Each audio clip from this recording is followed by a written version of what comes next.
Kelly Rowland's story begins far from the glitz of Hollywood. Born on February 11th, 1981 in Atlanta, Georgia, Kelly was introduced early to instability. Her mother, Doris Rowland Garrison, left her father, Christopher Lovett, due to his struggles with various personal demons.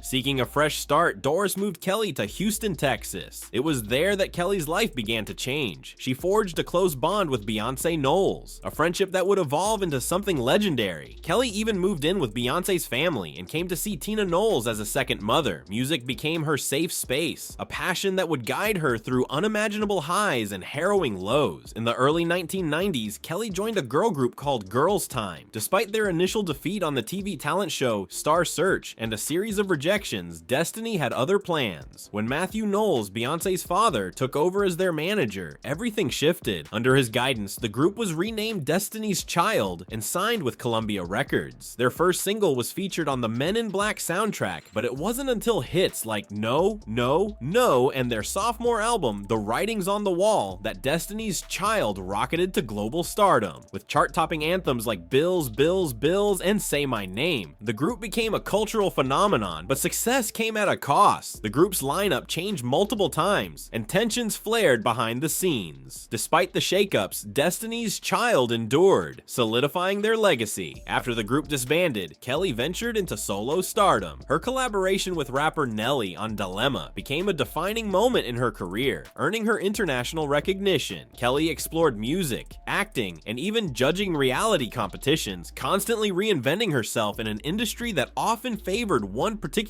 former bandmate. Yet even as her star rose, Kelly's personal life remained complicated. For 3 decades, she had no contact with her biological father. The abandonment left lasting wounds. However, motherhood sparked something within her. After her own son was born, Kelly felt a strong desire to reconnect with the man who had walked away. Encouraged by Jay-Z, she summoned the courage to reach out. When they finally met, years of pain melted into hours of conversation. Kelly described it as deeply healing, proof that reconciliation, while hard, is possible. But healing old wounds didn't stop new rumors from surfacing. Whispers that had existed for years began growing louder, especially about the identity of her son, Titan's father. The theory that Jay-Z, Beyoncé's husband, might be Titan's real dad has haunted Kelly for years. At the premiere of Jay-Z's film, The Harder They Fall, cameras caught his unexpected reunion with Kelly. His demeanor shifted the moment he recognized her. He lit up with warmth and excitement. Fans noticed. The speculation reignited with a vengeance. Fueling the flames was the alleged resemblance between Titan and Jay-Z. Some claimed the boy looked more like Jay-Z than his own father. Others theorized that their bond ran deeper than friendship, hinting at a hidden romantic path. Online forums lit up with heated debates. Some even labeled Kelly Becky number 2, a nod to earlier cheating rumors that plagued Jay-Z. While no solid evidence exists, the rumor refuses to die. Kelly's silence on the matter only fuels speculation, with fans dissecting every photo, every interaction. One online commentator, while denying any romantic link between Kelly and Jay-Z, acknowledged that Titan bore striking features resembling both Jay-Z and his daughter, Blue Ivy. But a deeper dive into photos of Titan's actual father, especially from his younger years, seemed to put those theories to rest. Titan, it appeared, shared a remarkable likeness with his biological dad. Yet the conspiracy held strong. As one rumor fades, another takes its place. This wasn't Jay-Z's first entanglement with paternity accusations. A man named Remir Satterthwaite has long insisted that Jay-Z is his father, the result of a relationship with his mother Wanda, who was only 16 at the time. Despite court orders and repeated requests for a paternity test, Jay-Z avoided legal compliance.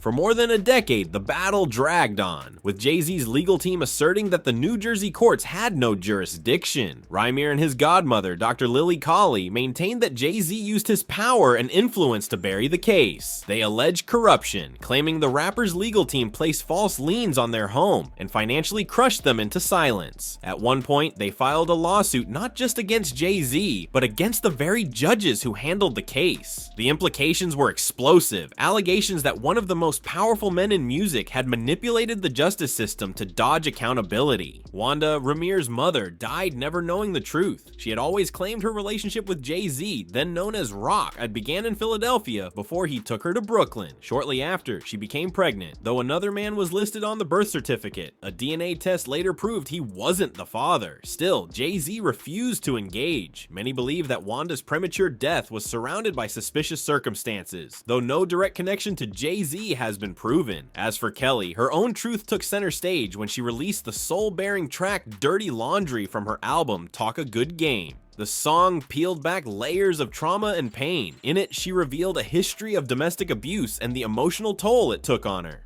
She sang about feeling lost, jealous, and overshadowed by Beyoncé's meteoric rise. The track wasn't just a song, it was a confession, raw and unfiltered. Recording it proved to be agonizing. Kelly broke down repeatedly during the sessions. She couldn't sing the lyrics without tears. Even when the album was played for the label executives, she had to leave the room before that track came on. Every note of Dirty Laundry was soaked in heartbreak, each lyric exposing years of buried anguish. Yet it was also a release, a cleansing act that helped her begin to heal. Many assumed the song was about her ex-fiancé Roy Williams, but he quickly clarified that he was not the abuser mentioned in the track. Fans speculated endlessly, but Kelly never named names. What mattered more was the message, that survivors often carry their pain in silence, and that speaking out is an act of bravery. Critics praised her courage. The Los Angeles Times called the track her most honest work. Huffington Post hailed it as a powerful anthem for women who feel unseen and unheard.